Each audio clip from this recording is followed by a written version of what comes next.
Queridos irmãos e irmãs, hoje nós vamos falar da luxúria, o pecado capital da luxúria, o vício da luxúria,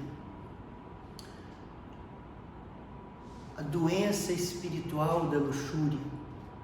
Sabemos que os pecados capitais, os vícios capitais são essas raízes dentro de nós. Mais do que um pecado em si, ele é uma raiz de pecado dentro de nós. Demanda essa tendência ao mal que existe em nós. Sabemos que após o pecado original, restou em nós aquela filáusia, aquele amor próprio desordenado, aquele amor próprio doente, aquele amor de si doente, aquela espécie de egocentrismo, que é mais do que um egocentrismo, é um egocentrismo ligado ao rompimento com Deus, né? Uma incapacidade de amar a Deus, né? Um rompimento com Deus, um amor de si desordenado, um amor de si estragado. E essa filáusia, esse amor de si desordenado, ele se expressa de maneiras muito específicas. Aí nós chegamos nesses vícios capitais, né? Falávamos da gula, esse amor desordenado, a comida, a bebida. Hoje estamos falando da luxúria. A luxúria é um amor desordenado aos prazeres da carne. Antigamente a luxúria, luxúria, luxuoso, excessos, se falava de luxúria se referindo a todos os excessos.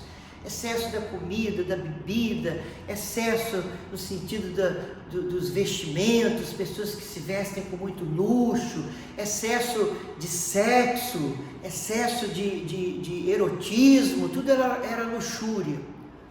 Com o passar do tempo, a luxúria passou a significar esses excessos dos pecados da carne, esse amor desordenado ao prazer, esse amor doentio pelo prazer. Quando falávamos da gula, tanto a gula como a luxúria são pecados assim muito próximos, né? São raízes de pecado, são tendências desordenadas, são apetites desordenados, muito próximos. Por quê? Porque eles estão no centro da vida. Eles estão no centro, né? No básico da vida. Santo Agostinho dizia: assim como a comida e a bebida estão para o homem, para o indivíduo, o sexo está para a espécie humana.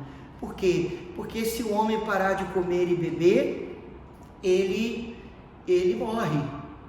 E se a espécie humana parar de fazer sexo, ela desaparece, porque com o tempo desaparece. Imagina que de repente os homens e mulheres nunca mais tivessem relação sexual. Com o tempo, com o passar aí de uns 100 anos, não sei especificar, a espécie humana ia acabar, se não continuasse se reproduzindo. Então, o ato de tanto o sexo quanto o ato de comer e beber estão no centro da vida. Então o pecado da gula e o pecado da luxúria são pecados assim um tanto rudimentares, vamos dizer assim. Uma coisa meio rudimentar, né? O apetite de comer e beber, o apetite sexual é uma coisa meio rudimentar, porque é parte mesmo do básico da sobrevivência humana. Não é o prazer em si que é pecado, mas essa desordem no que tange ao prazer. Deus associou o prazer ao ato de comer e beber, claro, para que o homem não deixasse de se alimentar, já que o ato de comer e beber está associado à preservação da vida, à preservação da saúde do ser humano. Deus associou o prazer ao ato sexual, para que o homem continuasse se reproduzindo e multiplicando a vida humana, e para que o homem fosse capaz também de viver no matrimônio o ato sexual como uma expressão de amor verdadeiro. Por isso Deus associou ao sexo o prazer. Então, se Deus associou o ato de comer e beber o prazer ao ato sexual o prazer, não é o pecado não é o prazer que é pecado. O ato sexual se torna pecaminoso quando ele é utilizado como fim e não como meio. O ato sexual deve ser usado como meio e não como fim. Quando o ser humano passa a se servir dos prazeres sexuais como fim e não como meio, aqui nós já estamos falando da luxúria. Porque a luxúria é um amor desordenado pelos prazeres da carne, é um amor desordenado pelo prazer sexual. Assim como a gula, ela denota um modo doentio de se relacionar com a comida e a bebida, daí uma pessoa se torna gulosa, uma pessoa se vicia em álcool, em drogas, tudo isso está relacionado ao pecado da gula de alguma maneira, a este apego ao prazer também, essa busca da felicidade na comida, na bebida, no prazer de consumir alimentos, de consumir coisas comestíveis ou bebíveis, né? E assim por diante. Assim também a sexualidade, a luxúria, ela denota um modo doentio de se relacionar com o outro, de se relacionar consigo mesmo. Imaginemos uma pessoa viciada em pornografia, viciada em masturbação, é uma pessoa que desenvolve, em vista do prazer que ela quer a qualquer custo, um modo doentio de se relacionar com o seu próprio corpo, um modo doentio. A gente sabe que o pecado ele passa por essa realidade de você buscar a Deus aonde Ele não está. Então, a luxúria é a idolatria do prazer sexual. A idolatria do prazer sexual. É um vício mesmo, né? É um vício no sentido até coloquial da palavra, não só no sentido teológico. A gente chama os pecados capitais de vícios da alma, o vício da luxúria, o vício da gula, mas aqui o vício da luxúria enquanto doença espiritual, e essa realidade de que de fato, de uma maneira muito clara, de uma maneira muito concreta, quando uma pessoa se entrega, quando uma pessoa não mortifica, quando o apetite da sexualidade está sem controle, a pessoa é dominada por isso. Não é mais a alma que governa o corpo, é de fato o corpo que governa a alma, e a alma expulsa a graça de Deus. Gente, o pecado da luxúria, o pecado da carne, é um pecado muito sério, porque ele, assim como falávamos na gula do embotamento espiritual, embotamento da inteligência, o pecado da castidade, o pecado da luxúria, como ele é uma perversão do amor. Ele faz com que o homem não consiga viver um amor verdadeiro. O homem vive um amor pervertido. Ele não consegue amar o outro. Ele ama o prazer mais do que o outro, a ponto de fazer do outro, por causa do prazer, um objeto. Ele não consegue se relacionar com o outro de uma maneira humana, de uma maneira sadia, mas é a relação de um sujeito e um objeto, a partir do impulso desordenado da sexualidade, o apetite desordenado da sexualidade, que precisa ser mortificado. mortificado e reorientado para o amor. O desejo sexual precisa sempre ser ordenado ao amor. Não adianta, existe esse lado de mortificar, mas mortificar para ordenar ao amor verdadeiro. Por isso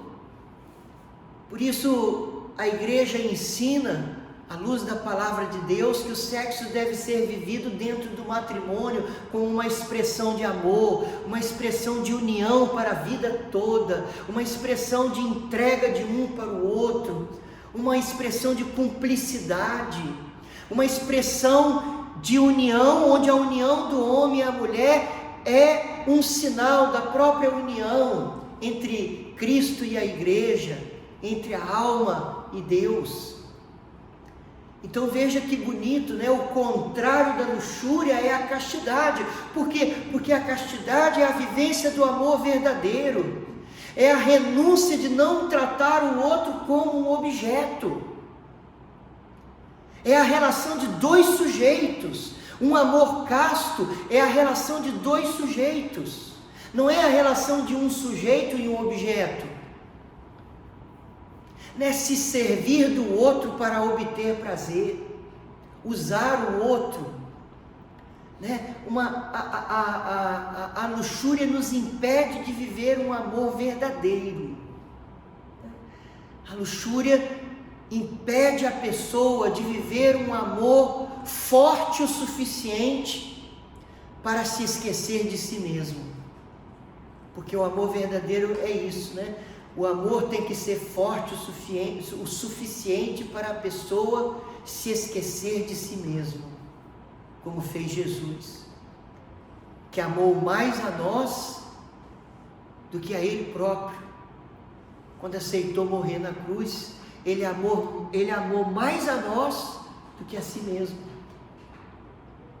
Então o amor tem que ser forte o suficiente para que a pessoa se esqueça de si mesmo. Mas a luxúria nos impede de viver isso, ela cega a pessoa.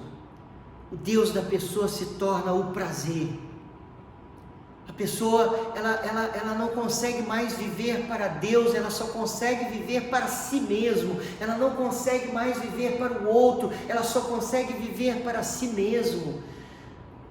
A luxúria, uma pessoa luxuriosa é uma pessoa em luxúria é uma pessoa que não consegue sair de si, ela está presa no egoísmo. A luxúria, o pecado da carne, o pecado contra a castidade, é uma coisa que traz muitas sequelas espirituais, cegueira espiritual, incapacidade de escutar a voz de Deus. A pessoa, ela não consegue se abrir para Deus, ela fica tão fechada em si mesma, que ela fica insensível às coisas de Deus. Há um fechamento a Deus. O pecado contra a castidade causa assim um certo fechamento a Deus, de uma maneira muito forte. Lógico que todo pecado nos fecha a Deus de alguma maneira. Todo pecado é um rompimento com Deus, é uma separação de Deus. Mas o pecado da castidade, esse pecado feito no corpo, contra o próprio corpo, esse pecado contra o amor, esse pecado que é uma perversão do amor, que nos impede de amar verdadeiramente, é uma coisa que faz com que expulsemos a graça de Deus. Então, nós precisamos tomar muito cuidado, porque a castidade é uma coisa que se pede a todas as pessoas. Todas as pessoas precisam viver a castidade. Não é só o celibatário, não é só o padre, não é só a freira. Algumas pessoas, quando pensam em castidade, acham que castidade é coisa de padre e freira, como se a castidade se resumisse ao celibato, a não fazer sexo. Não, a castidade é o reto uso da sexualidade. A castidade é a vivência de um amor verdadeiro. A castidade é sim a mortificação desse apetite sexual desordenado, mas a fim de ordená-lo para Deus. O desejo sexual precisa ser ordenado para o amor, ordenado para Deus.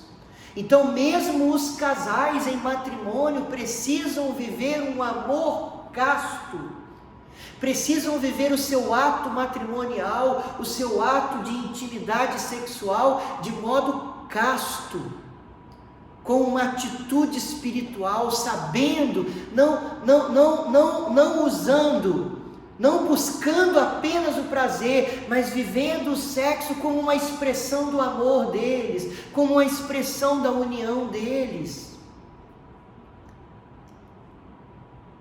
Então veja, o amor, a luxúria perverte o amor, a luxúria é um amor pervertido. Eu não consigo amar o outro, eu amo o prazer. Quando um homem se decide casar com uma mulher, por exemplo, ele não está só escolhendo aquela mulher, como a gente sabe, mas ele está renunciando a todas as outras mulheres que ele poderia ter por causa dela. Ele está dizendo: eu renuncio por você. Todas as outras mulheres que eu poderia ter, eu renuncio por você. Porque o amor, para ser verdadeiro, ele supõe um sacrifício. Ele supõe um sacrifício. Nós expressamos o amor de alguma maneira pelo sacrifício. O sacrifício, ele revela o amor verdadeiro. Então, a luxúria é esse amor desordenado pelo prazer. Quando uma pessoa está em luxúria, não é mais a alma que governa o corpo, mas é a carne que governa a alma, e a alma expulsa a graça de Deus. Expulsa a graça de Deus. A pessoa, assim como na gula, né? Uma coisa acompanha a outra, né? Uma pessoa que está na luxúria normalmente está na gula também. Quem come muito, está entregue aos apetites desordenados da gula, também está entregue aos apetites desordenados da sexualidade, né? E vira um bicho, né? Vira um animal. Não consegue viver a vida no espírito, literalmente vive a vida na carne, governado pela carne, governado pelos apetites da carne. Não consegue se sacrificar, não consegue se domar. E quanto mais intenso é a luxúria da pessoa, menos espiritual a pessoa é. Mais a pessoa só consegue se preocupar com as coisas da carne, não consegue minimamente se preocupar com as coisas do espírito. Então a luxúria é um pecado sério. É um pecado sério por causa de suas consequências. O que vem da luxúria? A luxúria é essa raiz, né? É esse apetite desordenado, essa má tendência que existe em nós. Nós estamos aqui no campo da concupiscência sensível. Não é apenas um pecado em si, mas é um pecado que produz pecados graves. Da luxúria vem o adultério, da luxúria vem a masturbação, da luxúria vem o vício na pornografia, que é uma epidemia mundial atualmente. Da luxúria vem tantos e tantos pecados, a malícia, né? o sexo pervertido, o sexo animalesco, né? Tantas coisas bizarras que existem por aí, pessoas que fazem sexo com animal, pessoas que fazem sexo por vias não naturais. Tanta coisa vem da luxúria, né? Tanta coisa vem da luxúria. Pessoas que se masturbam compulsivamente num dia, são capazes de se masturbar 3, 4, 5, 6, 10 vezes. Eu já atendi pessoas em oração que vieram pedir oração, porque pedindo a cura do vício da masturbação, do vício da pornografia, vieram à comunidade pedir oração, dizendo: olha, eu não consigo mais vencer, porque a luxúria é assim, né? O pecado contra a castidade, ele vai te amarrando, de tal, chega uma hora que você está totalmente amarrado, totalmente escravizado àquele pecado. Escravizado, é uma idolatria, é uma escravidão. Lembremos-nos de que a luxúria e a gula são pecados muito próximos, né? Uma pessoa gulosa, entregue à gula, também facilmente fica descontrolado também na parte sexual. Assim, o jejum que mortifica o apetite sensível em relação à comida e à bebida, também arrefece a luxúria. Eu falava isso, né, ontem, não sei se ontem, algum tempo atrás, eu falei, algum episódio atrás, dizer, o jejum mortifica os apetites sensíveis e arrefece a luxúria. Então, a prática da mortificação, a prática do jejum ajuda a mortificar esse apetite desordenado da sexualidade, que foi uma desordem que restou no homem do pecado original. Uma desordem que foi produzida pelo pecado original. E nós nascemos assim com essa natureza decaída, né? A natureza do homem é uma natureza decaída.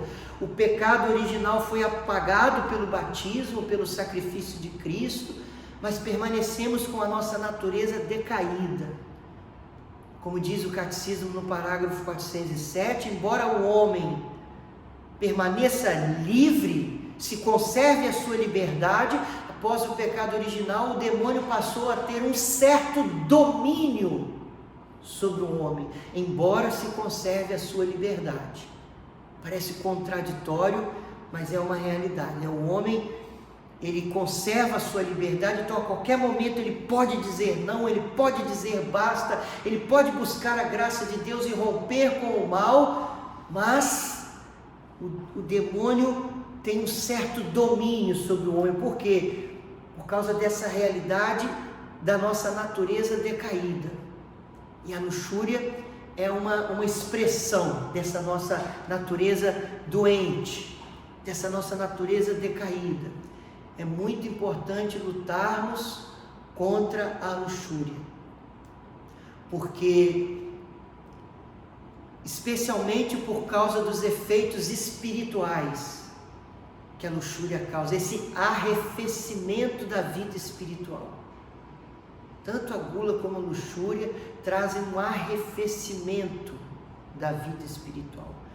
Mas a luxúria, pouco mais até de uma maneira mais específica, ela traz um arrefecimento da vida espiritual.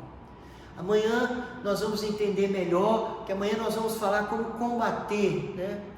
Como combater a luxúria, como mortificar a luxúria, como tratar, quais os remédios, né, para essa doença espiritual. Eu quero apresentar para vocês aqui esses dois livros, ó. Tem esse aqui, Um Olhar que Cura, Terapia das Doenças Espirituais, onde o Padre Paulo Ricardo trabalha alguns, não todos, mas alguns vícios da alma, alguns pecados capitais. E esse aqui, A Cruz, Vitória sobre os Vícios. Esse livro aqui é de Fulton Sheen, um bispo norte-americano muito famoso, que já falecido. Fulton Sheen, A Cruz, Vitória sobre os Vícios. Aqui são reflexões sobre os pecados capitais. E aqui esse livro do Padre Paulo Ricardo, que também trabalha alguns pecados capitais. Fica essa sugestão desses dois livros, tá bom? Então até amanhã, se Deus quiser.